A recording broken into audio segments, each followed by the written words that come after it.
الحمد للہ الذی نزل الفرقان نصلی و نسلم علی سید الانس والجان۔ قرآن حکیم کلاس کے طلباء و طالبات، السلام علیکم ورحمۃ اللہ وبرکاتہ۔ آج ہم سورۃ الروم کی نشست نمبر 5 میں حاضر خدمت ہیں۔ آج ہم آیت نمبر 38 تا 45 8 آیات کو انشاءاللہ سمجھیں گے۔ گزشتہ آیات میں جو باتیں پڑھی گئیں ان کو ذرا ذہن میں تازہ کر لیں۔ اللہ تعالیٰ کے ساتھ شریک ٹھہرانے والوں کو ایک مثال کے ذریعے سمجھایا گیا کہ وہ شرک کو چھوڑ دیں، لیکن جن لوگوں نے دلائل اور مثالوں کو چھوڑ کر اپنی پسند و ناپسند کو معیار حق بنا رکھا ہے وہ گمراہ ہو گئے۔ لیکن اللہ نے فرمایا جو گمراہ ہو گئے ان کا انجام ان کے ساتھ، کسی کے گمراہ ہونے سے تمہاری دینی یکسوئی میں کوئی فرق نہیں آنا چاہیے۔ پھر اللہ نے متوجہ کیا کہ جس فطرت میں اللہ نے تمام لوگوں کو پیدا کیا اس پر قائم رہو۔ اس فطرت میں توحید موجود ہے کہ اللہ تمہارا خالق ہے اور تم سب اس کے غلام ہو، لہذا مخلوق میں سے کسی کو بھی اس کے برابر نہ کرو۔ اور اللہ نے یہ بات واضح کی کہ یہ جو ہم کہہ رہے ہیں کہ توحید فطرت میں موجود ہے، یہ تکلیف کے موقع پر نکھر کے سامنے آ جاتی ہے۔ جب زلزلہ آتا ہے تو آپ دیکھتے ہیں کہ لا الہ الا اللہ، اس کے علاوہ کوئی آواز بلند نہیں ہوتی، تو تکلیف میں خالص اسی کو پکارتے ہیں، اور جب نجات دیتا ہے اللہ تو شرک کرنے لگتے ہیں۔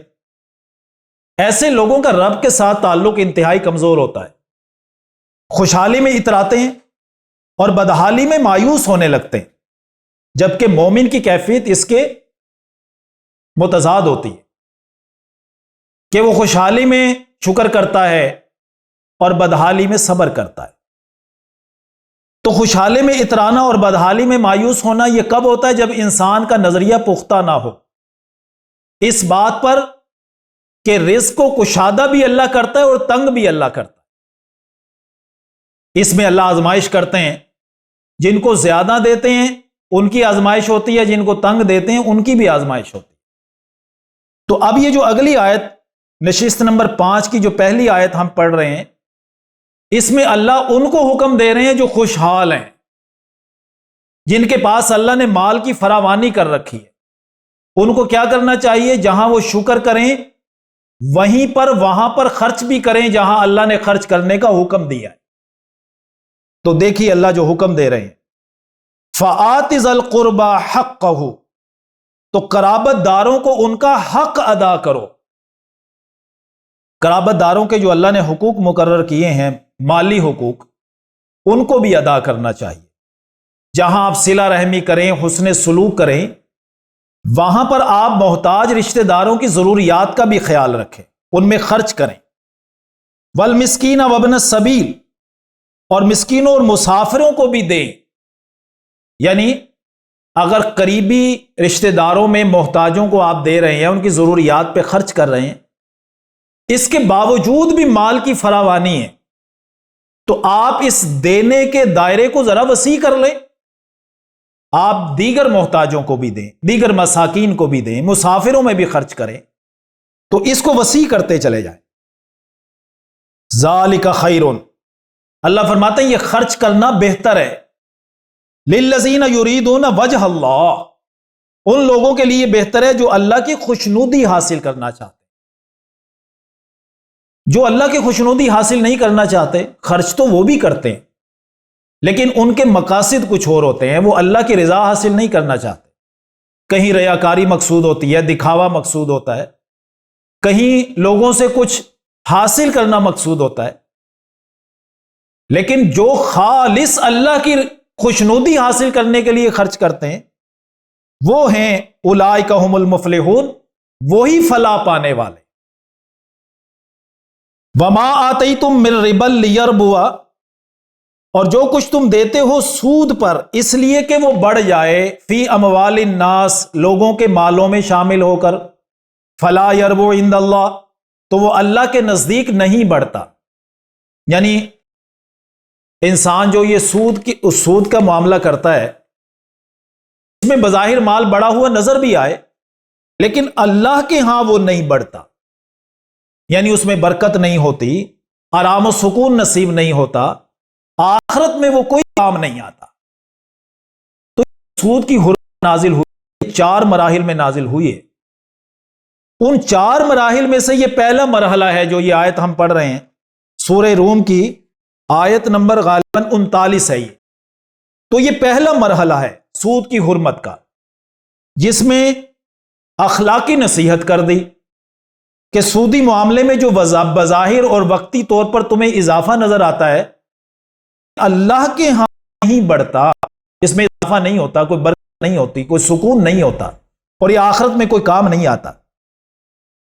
دوسرا مرحلہ آپ پڑھیں گے سورہ نساء کی آیت نمبر 161 میں، اور تیسرا مرحلہ پڑھیں گے سورہ آل عمران کی آیت 120 میں، اور چوتھا مرحلہ جہاں فائنل قطعی حرمت سود کی نازل کر دی گئی وہ سورۃ البقرہ کی آیت نمبر 275 سے لے کر 279 تک ہے، جس میں سود کی حرمت میں اتنی شدت اختیار کی گئی کہ فرمایا فَأَذَنُوا بِحَرْبٍ مِّنَ اللَّهِ، اگر تم سود سے باز نہیں آتے تو اللہ اور اس کے رسول کا تمہارے خلاف اعلان جنگ ہے۔ تو بہرحال یہ پہلی آیت ہے سود کی حرمت کے حوالے سے کہ جو 4 مراحل میں یہ حرمت نازل ہوئی، تو پہلی جو مرحلہ ہے اس کی یہ پہلی آیت آپ کے سامنے آ گئی۔ اور اس آیت کے تحت اکثر مفسرین نے ایک بات اور بھی لکھی ہے کہ شادی کے موقع پر جو یہ نیوتا کی رسم ہے کہ لوگ جاتے ہیں پیسے لکھواتے ہیں، اس کو ناجائز قرار دیا ہے۔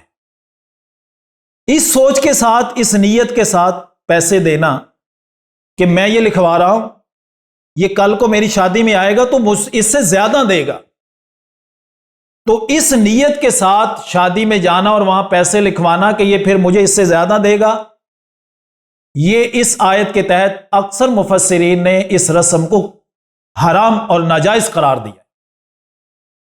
اچھا، ایسے لوگ جو یہ چاہتے ہیں کہ ہم جا رہے ہیں، ہم پیسے لکھوائیں گے، پھر کل کو یہ ہماری شادی میں بھی آئے گا اور یہ زیادہ پیسے دے گا، ایسے لوگ جب کسی شادی میں جاتے ہیں دیکھتے ہیں کوئی لکھنے والا نہیں بیٹھا، پھر وہ کوئی ہدیہ اور پیسے نہیں دیتے، وہ یہ سمجھتے ہیں جب لکھنے والا بیٹھا ہی نہیں ہے تو پھر ہمیں دینے کی کیا ضرورت ہے، اس نے کل آنا تو ہے نہیں۔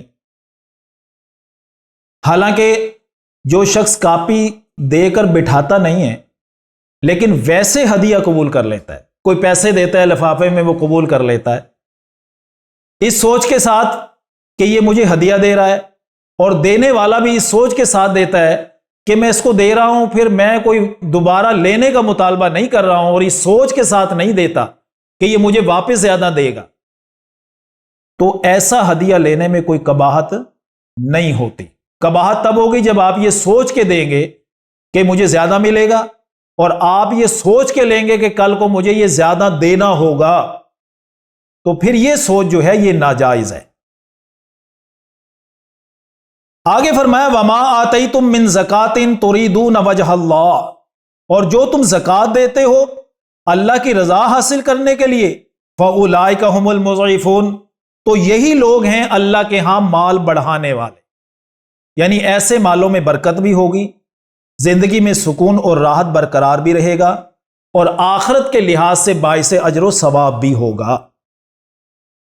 اللہ الذی خلقکم ثم رزقکم ثم یمیتکم ثم یحییکم، اللہ وہ ذات ہے جس نے تمہیں پیدا کیا، پھر تمہیں رزق دیتا ہے، پھر تم کو مارے گا، پھر تم کو زندہ کرے گا۔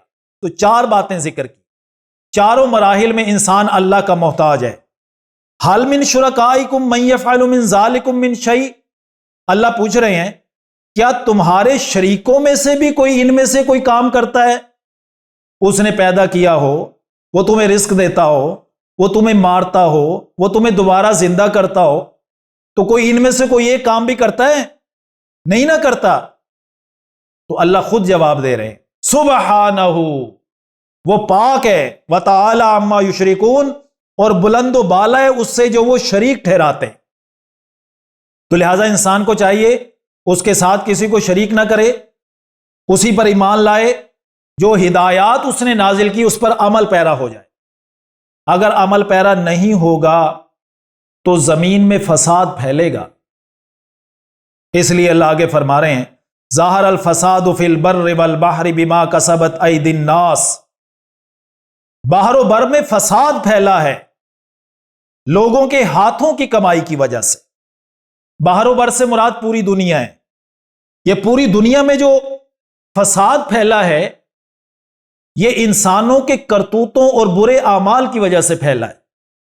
اگر یہ اللہ کی نازل کردہ ہدایات کی پیروی کرتے، اس کو سینے سے لگاتے تو کبھی زمین میں فساد نہ پھیلتا۔ فساد سے مراد آسمانی وبائیں، آسمانی عذاب، زمینی انتشار، یہ سب فساد پھیل گیا۔ کیوں پھیلا؟ اللہ دنیا میں یوں کیوں کرتے ہیں حالانکہ آخرت میں عذاب نہیں ہوگا؟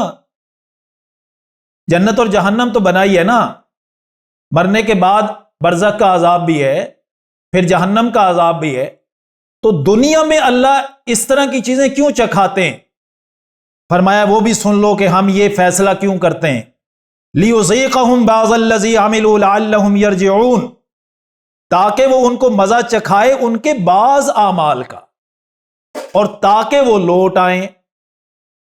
اب جب یہ فساد دیکھیں گے، آسمانی وبائیں دیکھیں گے، زمینی انتشار دیکھیں گے، آسمانی عذاب دیکھیں گے، تو اس لیے اللہ فرماتے ہیں کہ شاید یہ جاگ جائیں۔ اگر یہ نافرمانی کر رہے ہیں تو فرما برداری کی طرف لوٹ آئیں، اگر یہ غافل ہیں تو حضوری کی طرف لوٹ آئیں، اگر یہ شرک میں مبتلا ہیں تو توحید کی طرف لوٹ آئیں، لعلہم یرجعون، تاکہ وہ لوٹ آئیں۔ تو آج امت مسلمہ پہ دیکھیں کتنے عذاب آ رہے ہیں، ذلت و رسوائی کا سامنا ہو رہا ہے یا نہیں؟ کس لیے ہو رہا ہے؟ تاکہ یہ امت جاگ جائے، اس کو جھنجھوڑا جا رہا ہے، لعلہم یرجعون، شاید کہ یہ لوٹ آئیں۔ اگر یہ ان چھوٹے چھوٹے عذابوں میں بھی نہ جاگے تو پھر بڑا عذاب آئے گا اور ختم کر دیے جائے۔